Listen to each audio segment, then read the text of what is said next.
Amy, and I'm here today with our Mississippi Kite, who, as you may have been following on Facebook, is our newest resident. But since he is a new resident, we don't have a name for him yet, and we gave the decision to you guys, who suggested some awesome names, and then we selected our top 6 names from that. So our name choices right now for our little guy here are Junior, Melvin, Pip, Oscar, Burrow, and Paolo. So what we'll be doing for that is we will have our Venmo open to donations, and each dollar donation will be a vote for your name of choice. So just put it in the comment section of the Venmo, and those will be due by February 28th, at which point we will select our name and we'll let y'all know what the winner is. I think they're all fabulous names.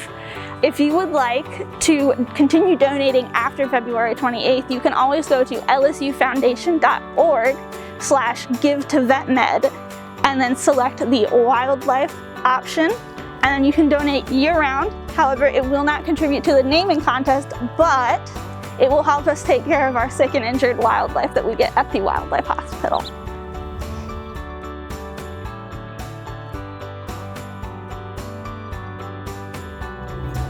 Hi guys, my name is Cameron Levitt. I am a first-year vet student and one of the new raptor co-chairs this year, and I have with me here a Mississippi Kite.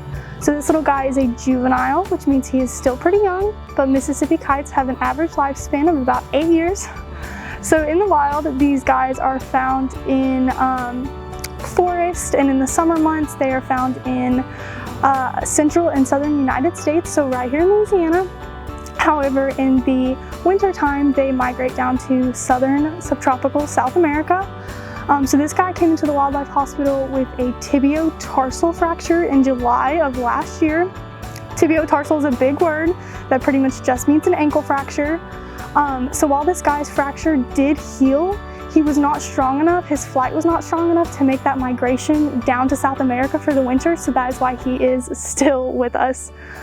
Something really cool about these guys that kind of makes them different from other raptors is their flight. So, you know, you'll look in the air and you see hawks circling. These guys don't really do that.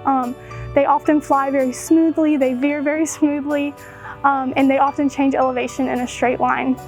Something that I think is super cool about these guys is in the wild, they're often found near wasp nests. It's thought that the wasp nests protect them from things like botflies and other predators such as raccoons, foxes, things like that. So Mississippi Kites are insectivores. This means they eat mainly insects, cicadas, dragonflies, grasshoppers, things like that. So that makes these guys very agriculturally important because they're natural pest controllers.